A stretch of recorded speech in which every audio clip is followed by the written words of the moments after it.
Well, welcome to the podcast, Robyn, one of my favorite people on the planet. And it's fitting that we are talking on Earth Day today. And, you are such a shining example of the no quit reality in the face of ridiculous, sometimes ridiculous algorithms and opposition from big, small, and to indifferent individuals, even. So, I guess, from your, we talked in the last episode about so much of the things in your new book, Seeding Innovation, and I just want to say, people, just check that out because it's so well written, and it's such a kind of an evolution of almost your spirit coming through this book, right? And you represent such an amazing balance of such a strong woman and person, and at the same time, the elegance, the grace, and the grit. So I guess reflect now. I'm just more curious, as we're both being hit today on Earth Day, and the no quit attitude that I think we both share. Where are you sitting today? And maybe, what are you pondering, pontificating on, and putting action towards, also the other good side of what can happen, on this planet and with us right now? It's a great question because, we're obviously in a time of just incredible transition and change on so many levels. Whether we're talking about the climate and the environment, whether we're talking about politics, whether we're talking about equity and inclusion. I mean, it's just at this point, at this moment in time, it feels like absolutely everything is in transition. And I think probably one of the most demonstrable examples of strength is how you can manage yourself through a transition. Because as long as everything's going along fine, like we're fine, as long as the status quo is there, like we're fine. But it's really in these tests and in these transitions that, it really reveals who we are and what we're made of. And, I think as a little girl, I was always made of ambition and optimism and tenacity. Those are things that have been with me for as long as I can remember. The grace, the fluidity, there are other things along the way that I learned. And the word that came to mind listening to you in that introduction is alchemy. And I don't think we talk about that enough. And I'm watching my children who are now 20 to 25 think that at the ages between 20 and 25, like they're supposed to have it all figured out. And I'm like, no, you're just this beautiful evolution of a thing, of a being, and it's going to continue to unfold in these chapters your whole life. And something that was really important for me to learn was that each chapter, as it revealed its lessons, and sometimes they were beautiful lessons and sometimes they were really hard. But, as each chapter revealed its lesson, it was like, okay, what am I going to do with this? And to learn how to integrate those lessons so that rather than get stuck in the negativity and get stuck in a lot of cases in the grief, it's how do you alchemize that and continue to take that energy and transition it from grief, back into action. And it's something that I realize now at this point in my life, I've really learned how to do very well, and also learned how to teach. And thankfully with 4 children, like sort of had these examples of people that I could teach. But life is not without incredible hardship. It is not without, incredible setbacks and grief and sadness and anger and rage. And you can attach that to anything. It could be a relationship. It could be what's happening with the planet. It could be what's happening with politics. And you can be in that moment and feel all of that energy. And when you are in anger and rage, like you really feel the power of that energy. And I think it can be pretty addictive because you're like, oh, there's so much power here. And what I learned is if you can learn how to alchemize that energy into a very productive, positive, forward moving energy, the power is still there. It just presents in a very different way. And that that skill is something that over the last several years I've really been working on. And so now, when I'm in these pockets, which we all hit, like we are in a pocket of grief and something is happening politically or something's happening with the environment, or in my case, what we're witnessing with US farming, it's just like there's incredible grief. And the younger version of me might have tried to bypass that. You might have tried to get to the optimism faster. And I've learned like that's probably the worst thing you could do. Like you really have to just sit in it. And you and I have talked about this a lot, where you sit in whatever emotion that is until it runs clear, until the water runs clear. And I think in a society that's like we're constantly valued for our doing, I think for a lot of us in our upbringings, we were valued for our doing, we were loved for our doing rather than our being. And, it's something that now as a mother, I'm like, oh, I want my children to feel that they are loved for their being, not for their doing. And it's sitting in that being that's where the answers are. And in a society that's constantly pushing us to drive forward and do more and do this, rarely do people say stop and actually sit. And I've learned that that actually is part of the work, is just the sitting and the being in whatever that emotion is, until, to me, it always returns to love. It's just how do I alchemize it, whatever it is. If I'm angry about something, it's because I love. If I'm sad about something, it's because I love. If I'm frustrated, it's because I love. And so to really allow that alchemy to happen so that you return to that, to me, which is just such a powerful, beautiful force, that I've found to be incredibly effective in the work. Yeah, and you're such an example of that kind of well before many of us in a sense that you took on giants, right? And if you took this on and didn't alchemize, you'd be crushed, Oh, right? Right? yes. And you didn't get crushed, and in fact you continue to shine examples of taking action on that power. And I love that. Let's continue to break that down, because I think because we so want to jump over steps and bypass things, spiritual bypass, emotional bypass. And at the same time, emotions aren't necessarily even true sometimes, right? They're just weather patterns that come up as an acute response to something that doesn't fit your personal view, emotional view, world view, whatever, and then we can catastrophize all of that, right? And then that creates paralysis, that creates victimization, that can kind of feed into polarization and separation, and it's almost the part of society is a bit built on that, right? So algorithmically and all of that stuff. So in fact, this kind of conversation is needed more than ever, Right. because it's constantly putting us in boxes. I remember this amazing conversation when we were in season 2 of Down to Earth, and we're sitting across from this scholar of Aboriginal studies and environmental history of the Aboriginal people, and Bruce Pascoe. And we said, what do we do?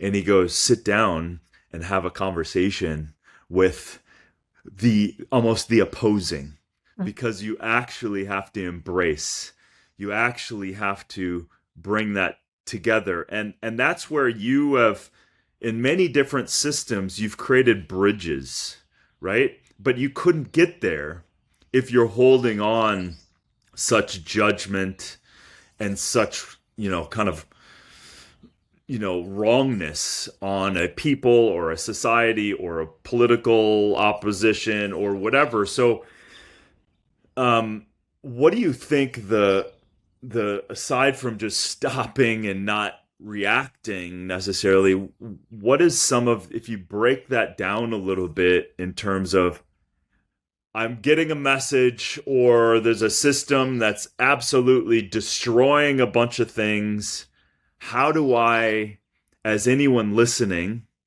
this could be within someone's family, right? This could be a lot of different things. Those are usually our best teachers. Yeah, Yeah. yeah, and they hurt pretty Yeah. bad Yeah. when you have partnerships or loved ones or kids or whatever doing different things that you don't agree with. What are some steps that people, even people listening right now, that want to live in these boxes or this polarization, and they have emotion around it? What are some of those things that help you alchemize and kind of again use that superpower of the acute emotion around it and frustration and sadness and fear? How does one start to alchemize to then use that as a power and really a superpower in moving forward? Yeah, that's a great question. And your comment about emotions as a weather pattern is exactly right. Something that I say to people who will ask, loved ones or friends, is that the emotions actually can't kill you. No matter how hard an emotion is to feel, it cannot kill you. What will kill you is what you choose to do with that emotion. If you choose Right. to numb it, that's where we see addiction and alcoholism and, all kinds of unhealthy behaviors. But the emotion itself actually cannot kill you. And learning how to sit with that is probably one of the greatest skills you could develop for yourself. And I think it's also realizing that, we want to believe that we have a sense of control. And worrying, for example, that's trying to control an outcome. When you spend all of this time worrying, you're in your head and there are all the stories that are going. One of the things I've learned is if I'm in my head and I'm worried about something and I start to create a narrative and create a story, I mean, again, it's like there's nothing to prove that to be true. I am just simply in my head creating a story as if it was a piece of fiction. And to really actually stop, and I think it's the realization that we are not our thoughts. We can have these thoughts, we can entertain these thoughts, but we're not our thoughts. And once I really locked in on that, I was like, wow, that is a superpower, is when you can actually stop and create a little bit of space between yourself and the thoughts in your head and question whether or not this is true, or if it's just sort of a pacifier because you're nervous, you're anxious, or you're sad or something. You're just creating a story to sort of try to pacify yourself, which we all tend to do. And as I started to do that, I could create a space between myself and this voice in my head.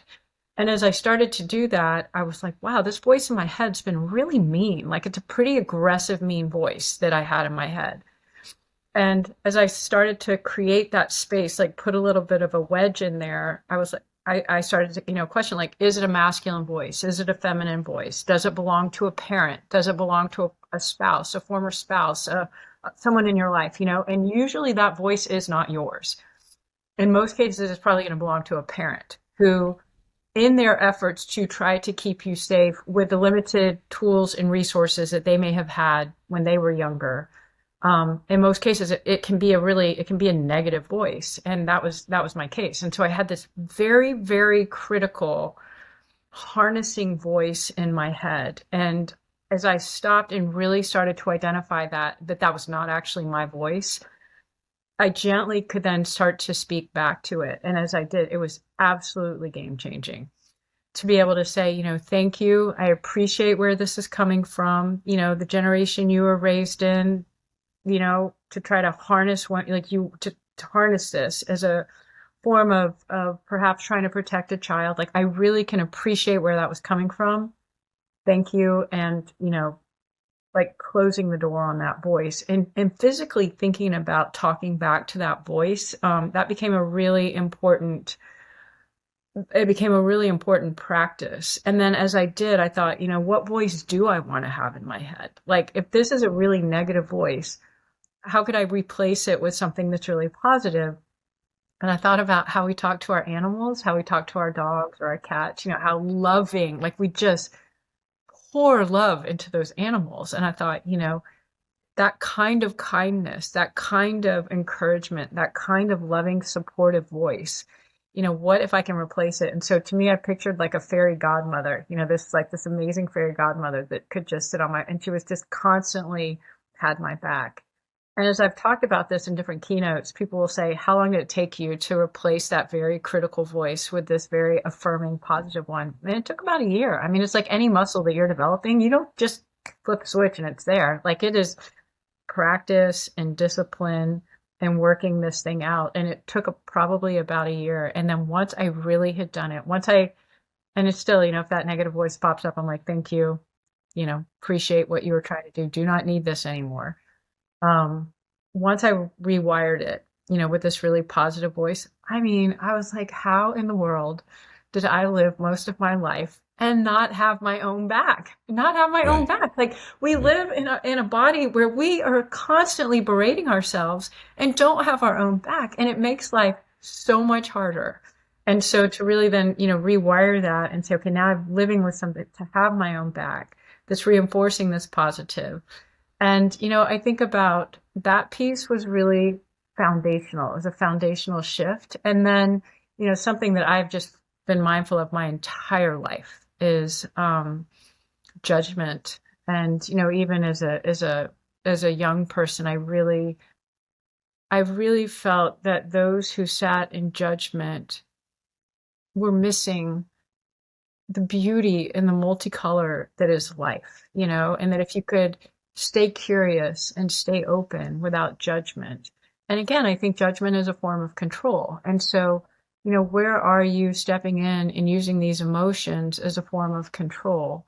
And that just comes from fear. And we've all done it in different ways. I've done it in different ways too. But what happens if we just allow ourselves to sit in that experience and, let it teach us? And, when I suspend judgment, and even a lot of times in the food and agricultural work right now, I can feel people. I mean, I said it on a call last week. I can feel people coming in and just judging, and there's so much happening right now, the way Kennedy has taken the stage and the way um, there are all these different movements, and it hasn't really coalesced yet, but it's like, we are having a national conversation, and, there are parts of that platform that I agree with, and then there are parts that I really don't agree with. And, it would be very easy for me, who wrote The Unhealthy Truth, How Our Food is Making Us Sick in 2009, that he endorsed, that I sent that over to him before he was talking about food. It would be very, very, very easy to sit in judgment.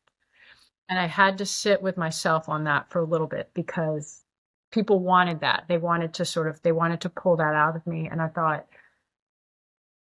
as this conversation elevates, even if it's messy, even if it's missing really foundational stuff that has to be there, the fact that it's moving forward is a good thing.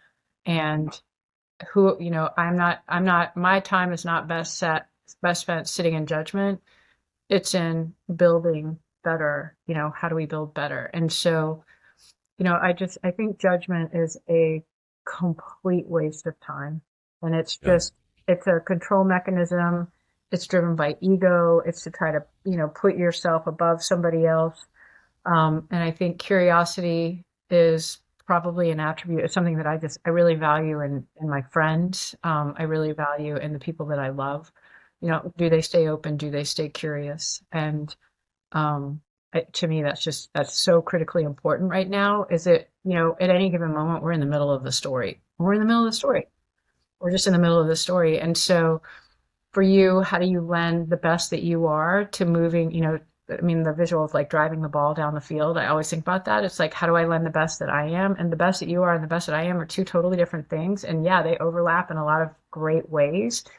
But, my job is to be the best version of myself that I can be and lend that to the things that I'm passionate about. And I think for anybody listening, like that's actually your job. And we look at advertising, we look at media, and we look at social media and influencers and all this stuff. I mean, influencers, like they are literally trying to influence you and shape you into something.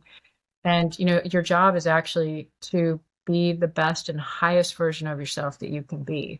And what's been really interesting in that is, sometimes the origin family isn't going to be the person or the group that that leans into that. You will find along the way, as you really do allow yourself to become your truest and most authentic self. What I've found and what we've talked about is this, this tribe and this family emerges that just becomes your family.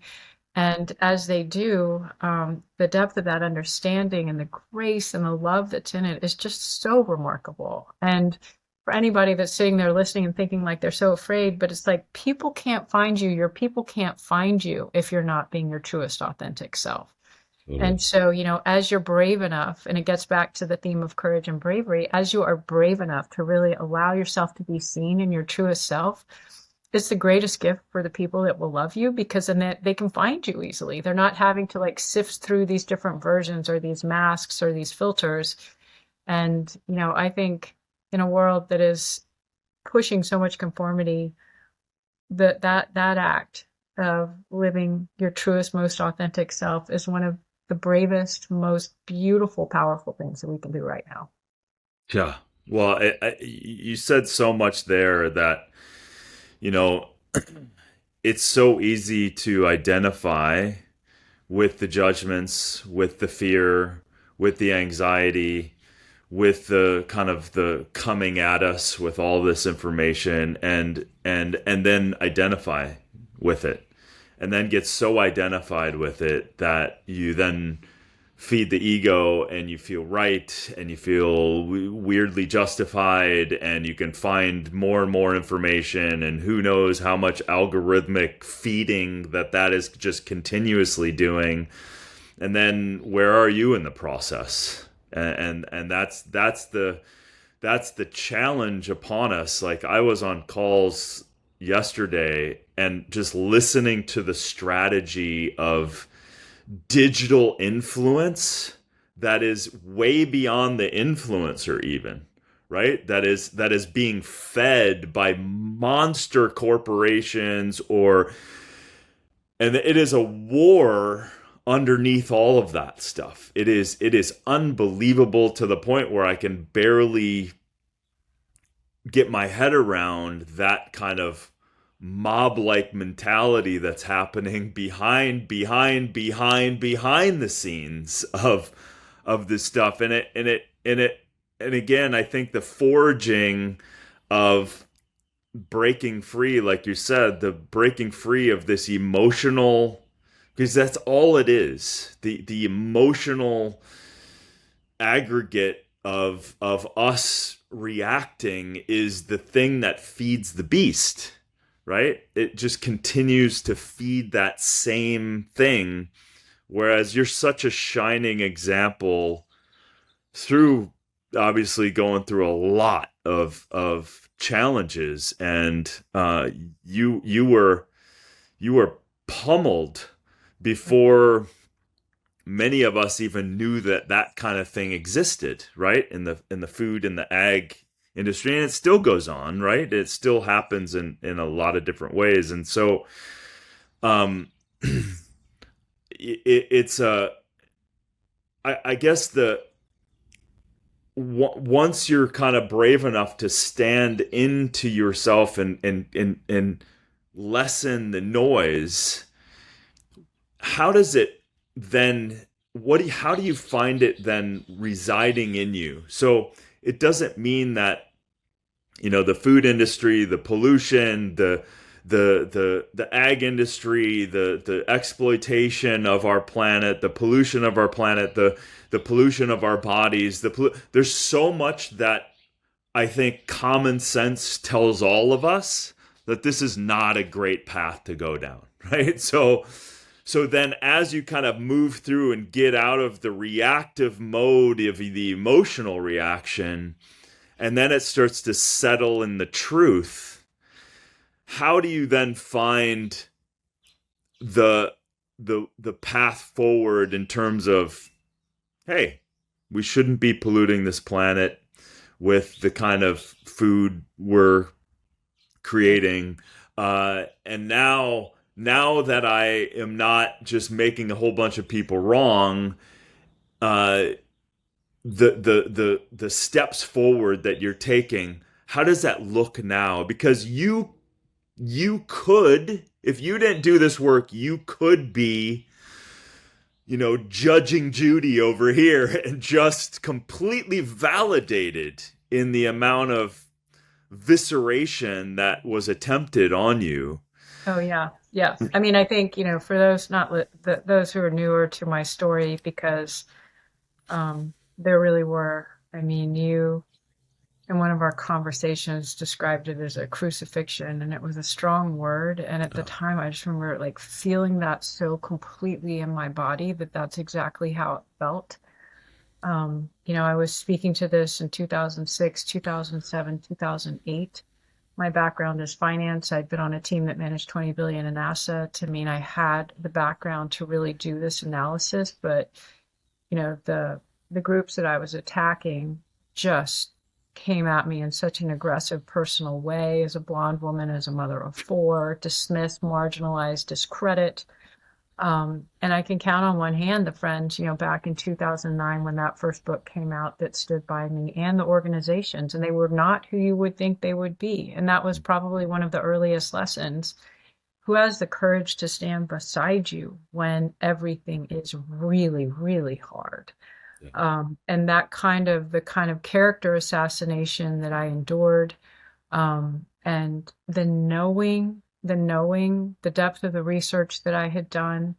I'm a dual citizen with New Zealand, the ability to reach out to organizations around the world because of that citizenship. I had always, as a child, viewed myself as a global citizen before anything else, and I still do. And that assassination it is one of the most intense things I think I've ever been through. And it was, the first book came out in 2009.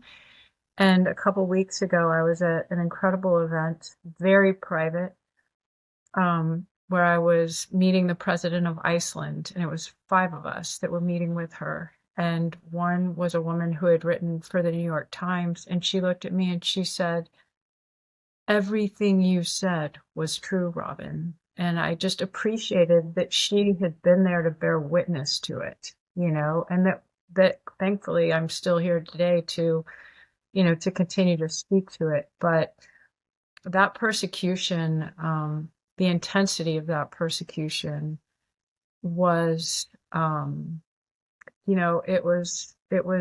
was a complete burning down of everything that you thought you knew, and any type of social infrastructure or conditioning that you thought might hold you through a persecution like that.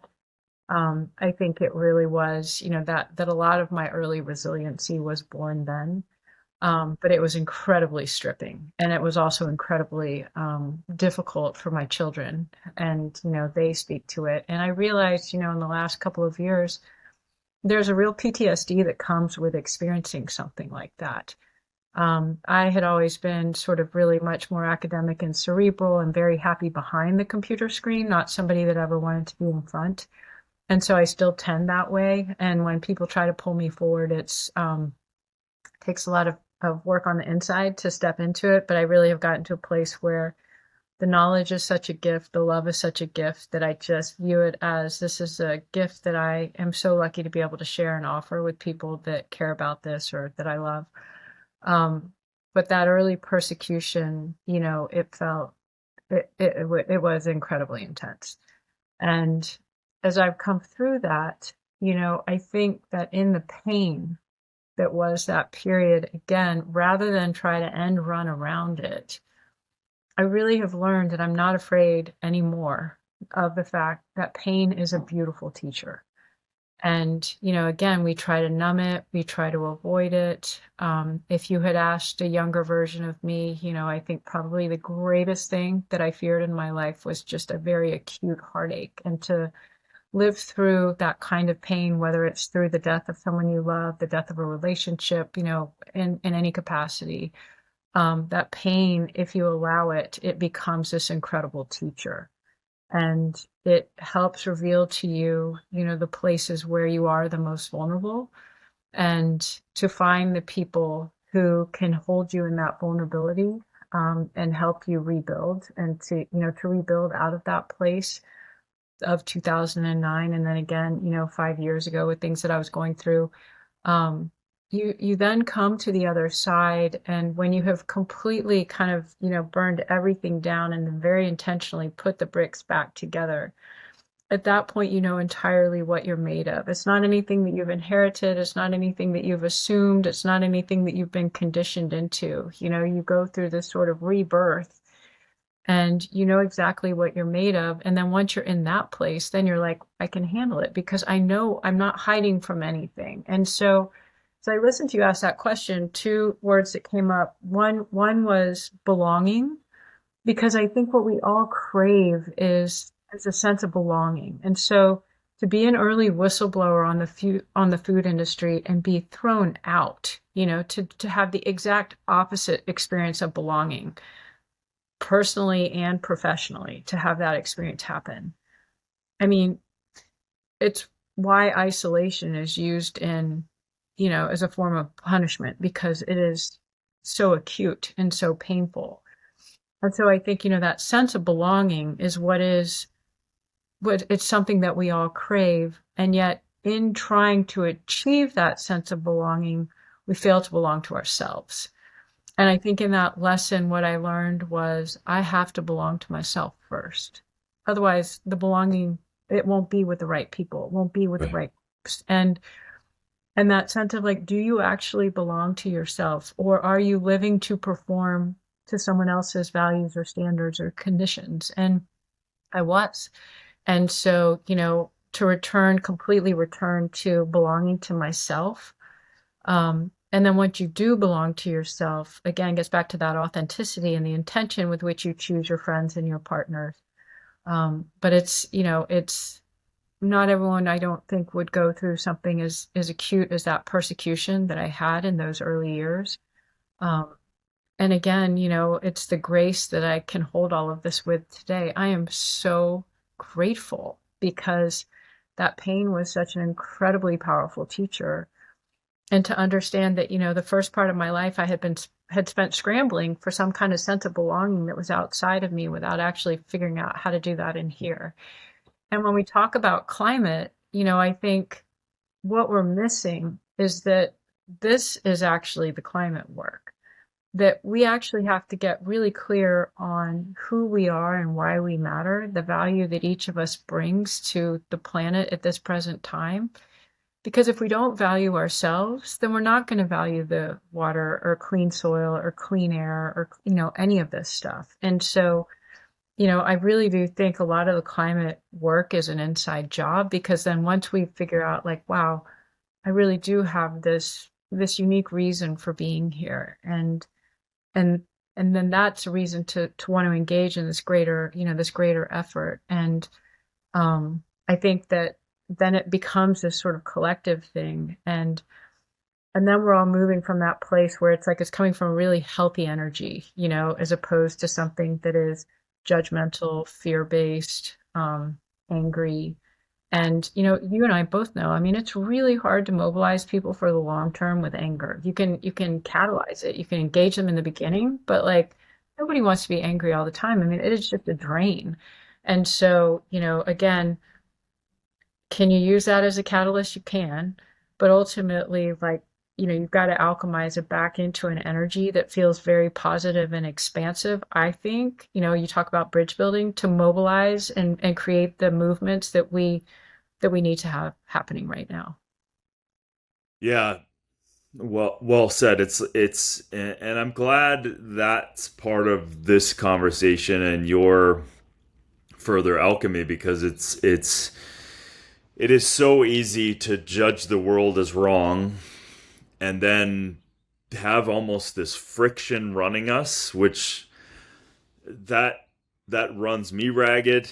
I find myself falling into it sometimes. To your point, like the catalyst side of it, okay, it can bump us into a new perspective for a second, but it's the filling up the battery from a healthy place to then be in an expansive place.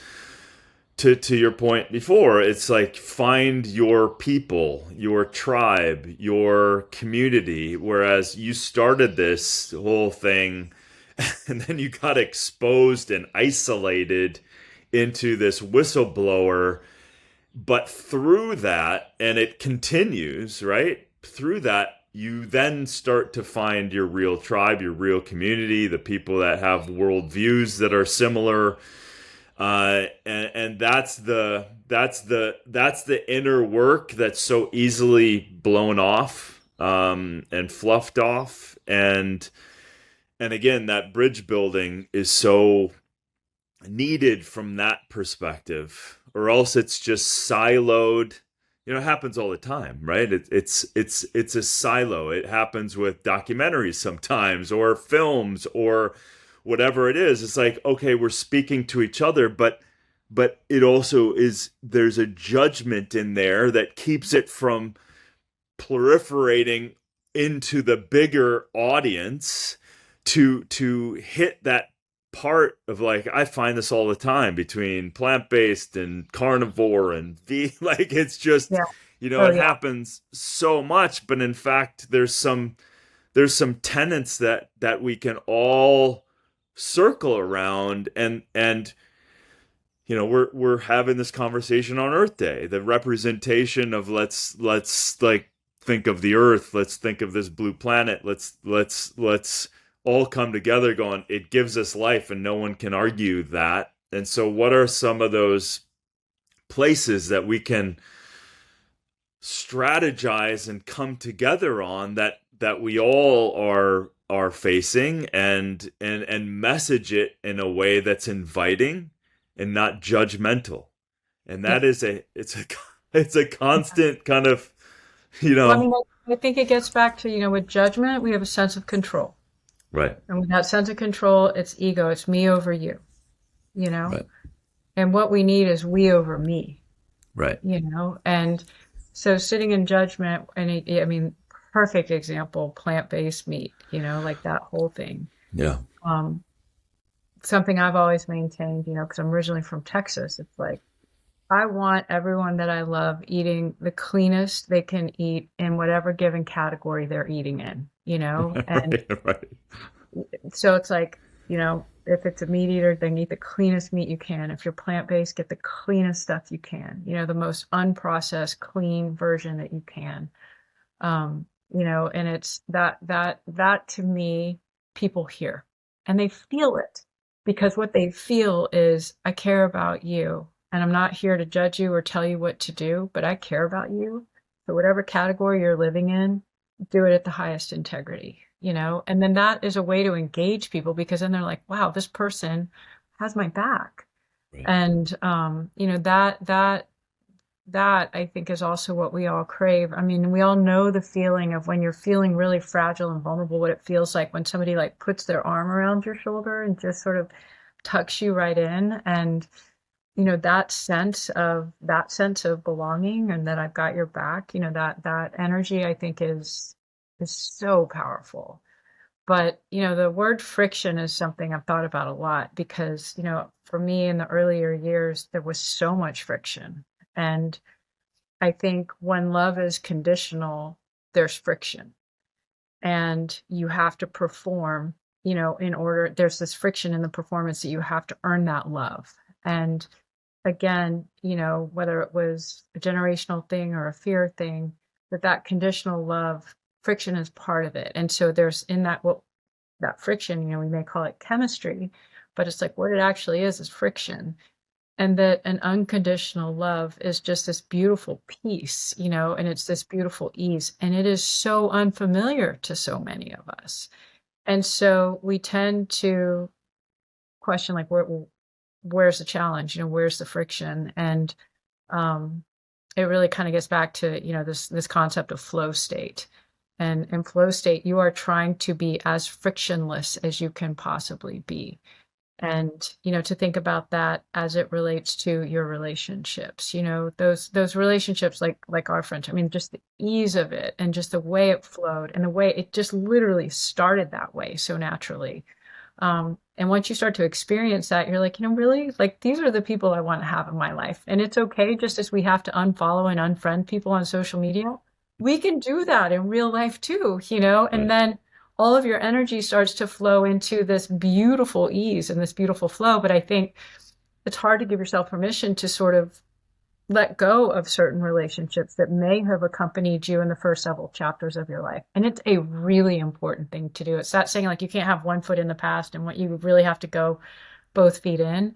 And I really have found that to be very true with relationships personally and professionally. And I think if there's any element of people pleaser in you, which, I had to work through some of this stuff too, then you've got to learn how to sort of quiet that piece of it too and say, for the evolution of this work, of, whoever you are as a person, that it's okay to gently, let go of people that you may have outgrown, or that just, or it create too much friction in your life. Because if you're over here on the side and there's all this friction and you're spending all this time, then you're not actually doing, what you can do at your highest level. And I do find that, and it's incredibly important to be able to gently release and let go of, people or relationships, business, personal, whatever, that you may have outgrown.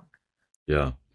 Yeah, this is I mean, that's that's a lifelong exploration for sure. And, and kind of stepping back to, because it was such a great example of, I mean, I even hate the fact that there's these cylinders of like carnivore and plant-based and all of this stuff, and real food is meat and all of this stuff, and this is not real food and all of this stuff. And you bridged it right there. We all can't we agree that we're looking for the cleanest, healthiest, sustainable versions of all of it. Choose what you want. That's on you. On one level, I chose to go, it's none of my business. Like, none of my business to try to prove to you that the way I eat is the way you should eat. I don't want to take that. I don't want to take it on that way. And so, but if we can center around the things that we can agree on, the earth is better when it's clean and vibrant.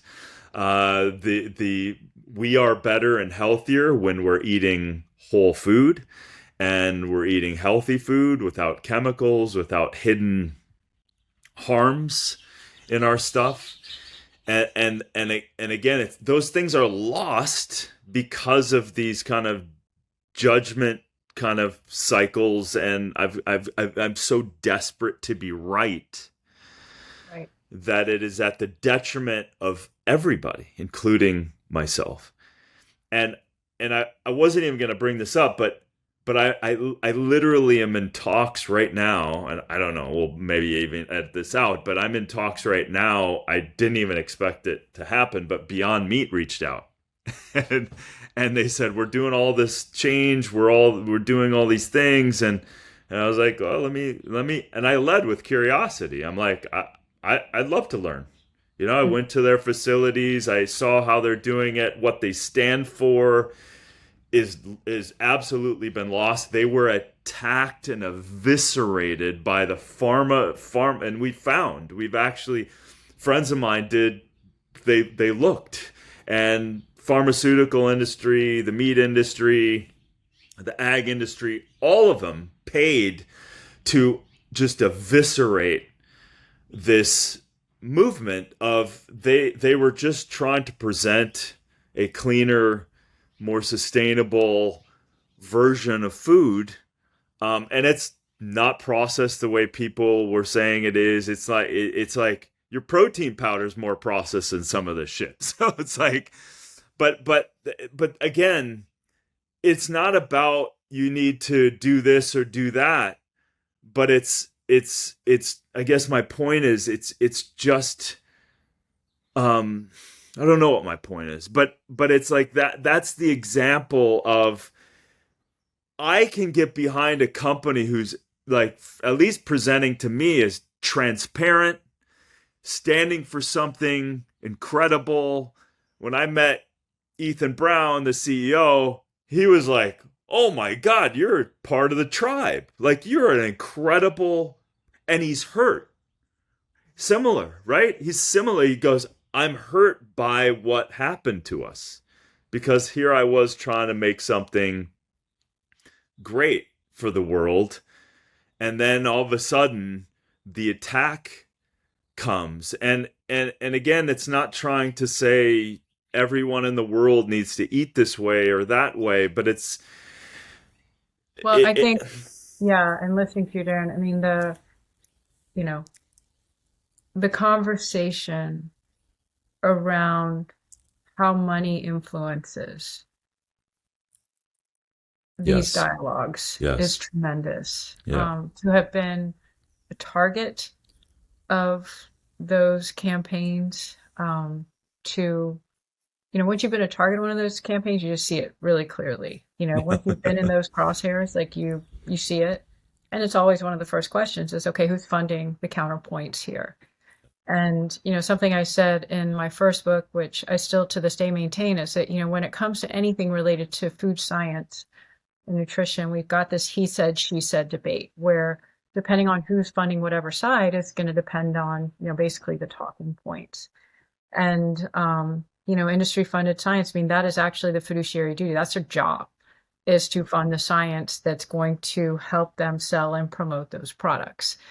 And then also, the lobbying attempts, the money that goes into lobbying, is absolutely tremendous. And, again, like we started the conversation, I mean, there are influencers in the room. Some are very visible influencers, and some, like the money trails behind these campaigns, are invisible influencers. And those invisible influencers are incredibly dangerous because, too many people don't realize that there's this sort of underlying agenda that's happening at all times. And, I've maintained all the way through diets, not one size fits all, but clean food is. And, so again, it's like, I don't, whatever category they're in, for their specific economic demographic, because that's a big talking point. It's really easy to preach this stuff if you assume that everybody's got the resources financially and otherwise, time, all these things to do these things. They don't. And so, within every socioeconomic group, how can you try to, do the best you can, with the resources and the limitations that each of us have. And, that's where sort of the greater work of how do we actually address this as a system, is so important to me. And the piece that still has not happened, still, like as we speak about this on Earth Day 2025, is there really does have to be a coordinated effort between the Environmental Protection Agency, the USDA, and these, health and human services groups, the CDC. We don't have that in our country. And it's, in my opinion, primarily because we don't have universal health care. With universal health care, you have a system designed to prevent disease because you cannot have a sick population with a universal healthcare system because it would just bankrupt a country. And so when you have that as the overarching umbrella over everything, it aligns incentives completely. Without universal health care, we kind of get this, what we're getting right now. It's like, we're going to do a little bit over here, we're going to do a little bit over here. And there's nothing coordinated about it. And, shocking for me to say something like that because, I grew up in this really Republican family. And when Hillary Clinton was speaking about these things, I thought this was a political agenda. It's not. It's a economic and financial structure that aligns these incentives to prevent disease, whether we're talking about preventing disease in an animal that we eat, or whether we're talking about preventing disease in the soil, or whether we're talking about preventing disease in our families. If we have universal health care, that's the goal, is to prevent disease. And when you have that as your shared goal, then all of these agencies fall in line. We don't have that. And so the lack of coordination by these agencies that it has been Republicans and Democrats, same thing over and over. That lack of coordination is the problem. And it's because we don't have this overarching umbrella. And, that's where we are today. And so do we sit in judgment of that? Do we say, oh, this is a waste of time? No, it's again, how do we continue to drive that forward? How can we look to other countries that, yes, they have a better food system. Yes, they have a cleaner food system. And here is the umbrella and the overarching reason why. And so to try to go in underneath and just cherry pick these things, yes, we can do that. We can get rid of artificial colors. We can, get angry about certain ingredients, but without that overarching, shared mission and agenda, that's all we're doing is cherry picking. And something that the farmers talk about that I am really very deeply concerned about in real time today is what they call generational security. And that's the fact that young people don't want to go into farming. And they don't want to go into it because financially, there's nothing there. I mean, the debt levels are sky high. They're exposed to, all kinds of ingredients on a farm that are becoming increasingly dangerous. So they don't want to be exposed to that. The aging of the farming population, the average age of a farmer now in the United States is 65 years old. Farm debt in the US is over 535 billion. I mean, what young person in their right mind would want to step into that? There's a calling. Thankfully, there are young people that are called to it, and there are family lineages where it just runs so deeply. But unfortunately, we don't have young people going into farming. And, again, that's a system overhaul that's required there. And so, that is and always will be my focus. I'm named after a farmer, and I've always felt that if I can center the farmer, then the decisions that follow from that place will always be sound. And I'm grateful for the noise and the awareness of the kind of cherry picking and low hanging fruit right now, but that's all it is. And, if we're really going to get serious about this, we've got to really, like you said, bring everybody around the table, bring this collection around the table. And I really hope that happens in my lifetime. Yeah, because of all the agendas and all the money and all these different pockets and corporations, it almost I can't help but to just go, holy shit, that is a complete 360 upside down to the current situation. Right? That will eliminate the agendas in a thousand and one different directions of people taking advantage of people being sick, of controlling the farmers from this agrochemical side of things, to keeping those food systems the same way because of the fiduciary duties of said corporation. So it's like, so from that, the from your vantage point of financial levers and systems, what do you what could start to shape this? Because I know from my vantage point, there are some great moves happening no one knows about. Big companies, big corporations, there's some good stuff going on. There's some alternative to some things, and uh, what do you believe are some of the levers that could realistically, or maybe starting to, shape a different reality in that way? What are you Yeah, seeing right now? I think that, I'm such a big fan of transparency. And so, something since the first book in 2009 that I've spoken to is that, we're the only country that has the food agency and the drug agency under one roof. That's conflict of interest, because if the food's making us sick and the pharmaceutical industry is profiting off of that, then that's giant gravy train for everybody. They keep selling the food, they keep selling the drugs. And to separate those out as a food agency and a drug agency, that would be an amazing, systemic shift. And then I think, just as we're starting to really kind of hit this crisis point in the farm economy with not enough people going into farming, I do think that we're very close to hitting that tipping point when it comes to the health of the American family. The term Generation RX is something I've used for a long time to describe the health of American kids because the rates of obesity, diabetes, pediatric cancers, I mean, it's shocking. The list goes on and on. And the burden that places on a family. I've done a lot around legislation with the price of medications like EpiPen, because we hit a point several years ago where an EpiPen was $700, and it's like you can't preach to somebody to go, buy organic fruits and veggies when they can barely afford to pay rent or pay their mortgage or pay their car payment and also purchase a $700 EpiPen. And so again, that sensitivity of sort of this greater economic conversation, and it's not, I think the challenge is how do you communicate this, because it can sound so academic and cerebral, but ultimately the energy behind it is I've got your back. And I recognize that as we look at your wallet today, as we look at the share of things going to drugs and the share of things going to foods and what you have to do, like it's becoming an impossible task.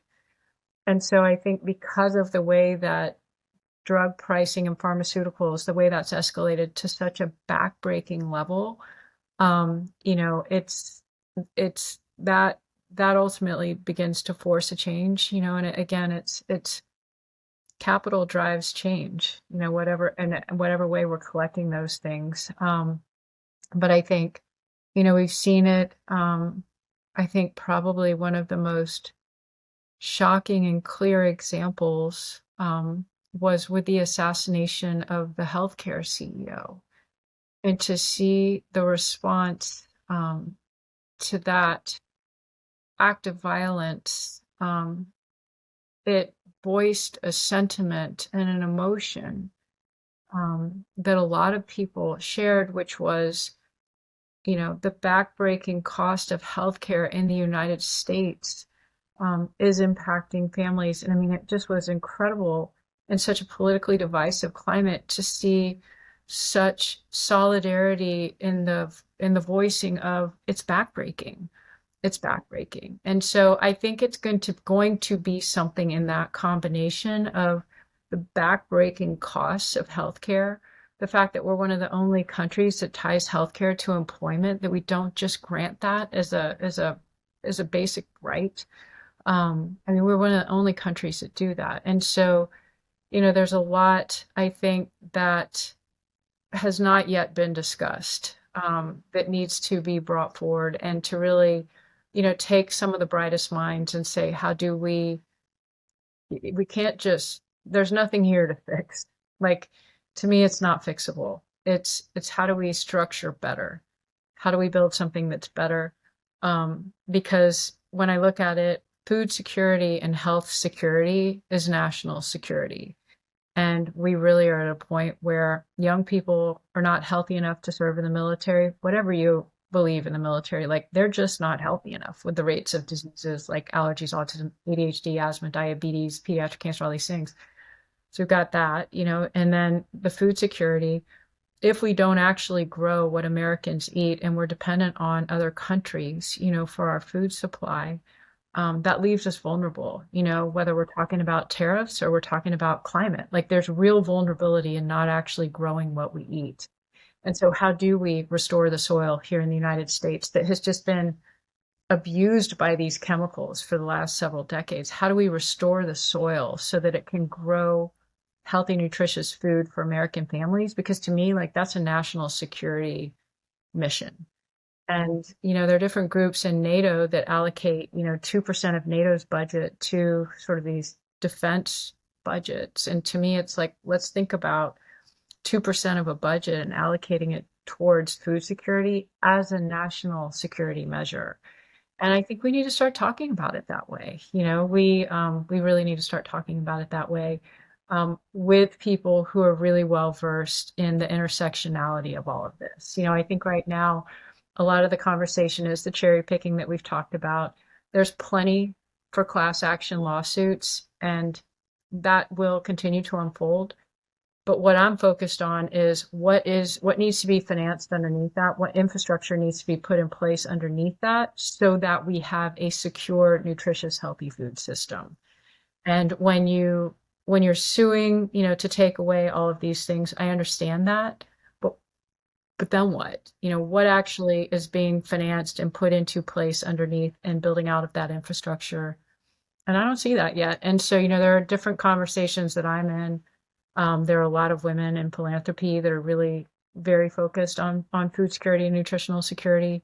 I think philanthropy is going to play a really important role over the next several years. I mean, I just had a call with the governor's office of Colorado. He's a really great friend, and those conversations of what do we need to be doing to secure and stabilize our farmers as funding is paused, from the federal level. That hurts all of us. It just hurts all of us. And then it's another reason for young people to look to the farming sector and say, I don't want to go into it.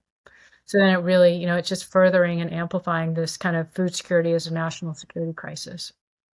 And it also makes sense in that great example. It's like, what can each state, what can each governor do to, like, it's almost that whole thing, like, what can we do in our situation right now to build that and create examples of that and then get behind that and show that. And then when people see it, um, and they experience it, it's just, I just find this so weird.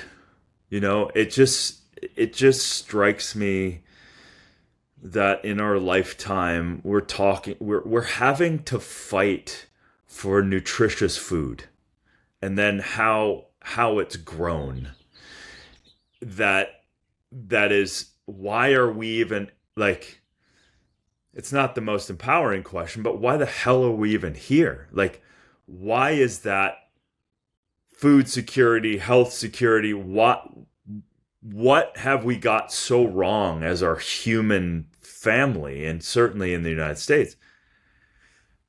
I How think does that not live up to a revolution, in the sense that that is not something we should be arguing about as individuals, as right.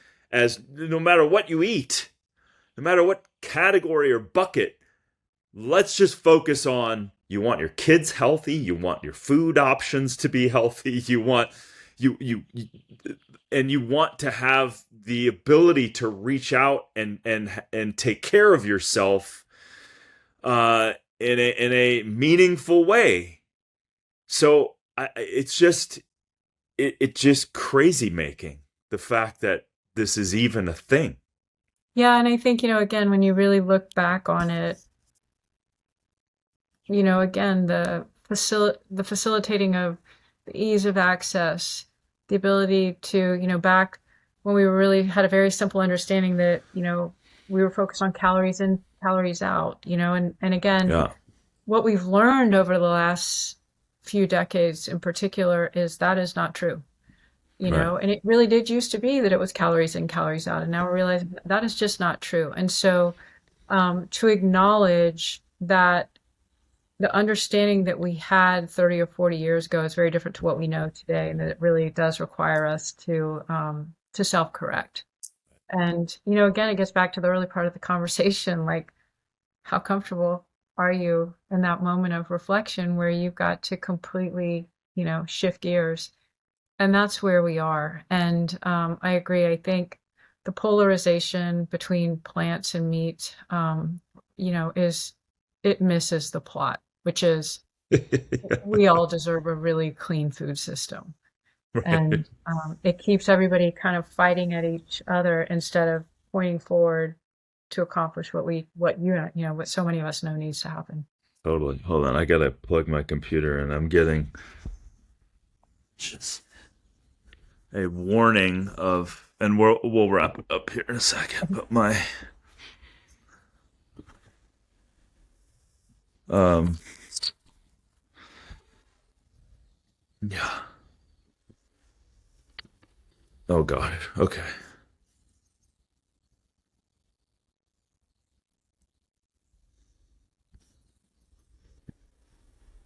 Okay. Well, let's just kind of wrap it up now, but um because I think I'm gonna lose my power.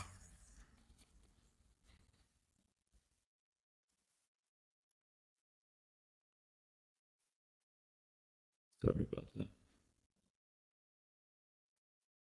Okay, so listen, I think the there's so much takeaway from this conversation that it's I love the fact of, most of it is an internal game. It's an internal opportunity, and then from there we can minimize judgments, create bridging, come together in a way that is not it's like you said, like, yeah, we're missing the plot of clean food because we're caught, so many people are caught in these polarities that are being fed to them, and then they're continuing to feed it, and pun intended, I guess.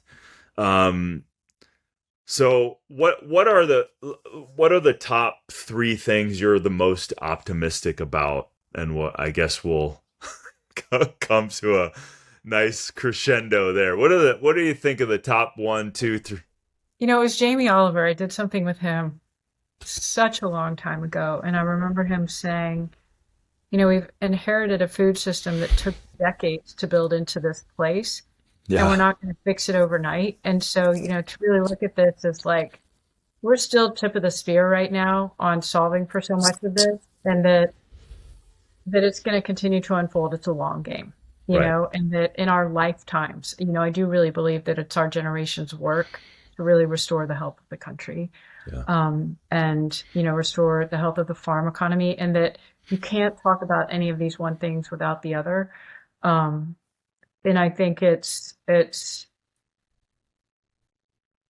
just it's a generational task. I don't think it's a political task. And the reason I say that is because you do have to go inside and unwind some of the narrative that's in your head. And food is so personal. I mean, it's family, it's religious, it's just cultural. It has so many components to it. It's very deep.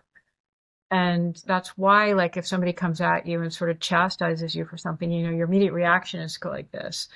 Um, but I mean, I think about the title of my first book, How Are Foods Making Us Sick and What We Can Do About It, Yeah. and that's the part that gets me excited. I mean, it is a mess. It is a train wreck. Pick your category, pick your farmer, pick your crop type, pick water, pick soil, pick animals, pick plants. I don't care. Pick the thing you're passionate about because I promise it needs you. And I don't care if your talent is farming, AI, tech, marketing, whatever it is, lend your talent to this and pick the category that fires you up that you get passionate about, and then, yeah, let's start at the local level because that's the easiest place to start. There's a lot happening at the local level right now, and you can engage at the state level. I was super intimidated to do that kind of stuff. But when you walk in those offices and it's a bunch of 30-year-olds and they're super fired up about these things, like they're actually really excited to have somebody who's reached out and said, look, I want to introduce legislation or I want to, help drive changes in pick your category. And so I think because it's such a train wreck, it's just ample opportunity to get involved and make an impact and make a difference. And, the political system is going to get some things right and some things horribly wrong. And we can't rely on that. And I think, for as long as I've been at this and the money train that's behind this, the lobbying, the dollars that go into influencing all of this, it is going to require all of us to engage. And, for some people, it takes a tragedy, a diagnosis or a death, and then all of a sudden they're engaged in some kind of, nonprofit charitable work. But, what I would offer is don't wait for that. Like, we really need everybody. We need all hands on deck. We need this collective passion and this collective expertise. And, at this point in time, there are a lot of different organizations and a lot of different movements that you can be part of. There are a lot of people right now that feel like they don't know where they belong. And, I can feel that in real time too. And there are organizations that are really emerging to meet that need. There are a lot that really believe, the food conversation should be its own conversation and then, deal with the pharmaceutical industry as a separate industry, and so again, that's all going to be emerging in real time. And guess what? If the organization doesn't exist that you want to see, get out a piece of paper and start to think about what you would create and what you would want that to look like. So I think that's where I get really excited is, in our lifetimes, we have the opportunity to lend the unique talents that each of us have to drive this change. And, if you're on one side of the aisle and you feel alienated by the other side of the aisle, then like you talked about earlier, find your people and mobilize. But, don't be afraid to start small. Don't be afraid to start locally. Don't be afraid to start in a school. Don't be afraid to just start in a community. I think what we need to be afraid of is doing nothing. That is to me the biggest fear. Apathy to me is the biggest enemy here when it comes to the health of our country. And um, I think that voice in your head that's saying, "Who are you? Who are you to do this? Host a movie night, do a book club, start a group. Who are you to do this? Who are you not to do this, given the crisis that we're seeing in our country around these issues?" And, I just always think about, when I'm 80 and I have grandchildren and they're asking, what did you do in the face of this? I will always be able to say I did everything everything I could.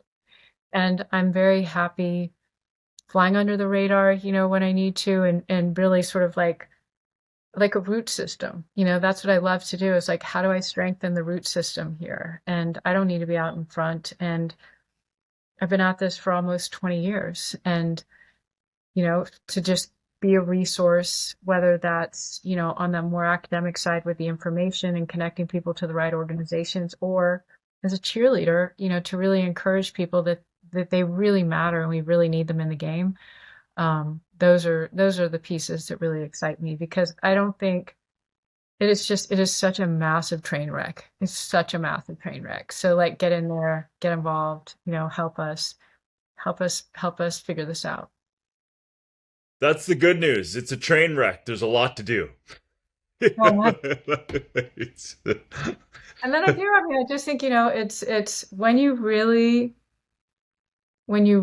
give yourself permission to just stop with the pretenses and stop with the pretending and stop with the betraying of yourself and really get clear on who you are, it makes all of this so much easier, because then it's like, I think you said it, like attracts like, and you just sort of magnetize. You start to, without almost even trying, you just start to magnetize your people. And then as you magnetize your people, it's it's so much fun. I mean, it's just so much fun. Even if you're doing really hard, really stressful work, to be doing it with people that you love is really fun. And, then that just helps kind of feed the process. Amen. Let's find our people. Let's get clear on what we stand for, and I think everyone can take a lot of incredible insight into their lives from this conversation, and I find it a lot of hope with things that are broken, because there's a lot of great people out there that can come together and find solutions for this stuff, because almost full circle or a conversation, the pain and sometimes destructive things leave us with the opportunity of building something new. So um, it's When I time. think, it's like we've totally forgotten that we're on the same team. Yeah, We've just forgotten. We're all on the same team. yeah. Flying around on a blue planet. Well, thank you so much, Robyn. It's always such a pleasure, and thank you for adding your brilliance to everyone listening, to maybe give some hope, to helping them create more of a super life that we're all here to help contribute to. Thank you.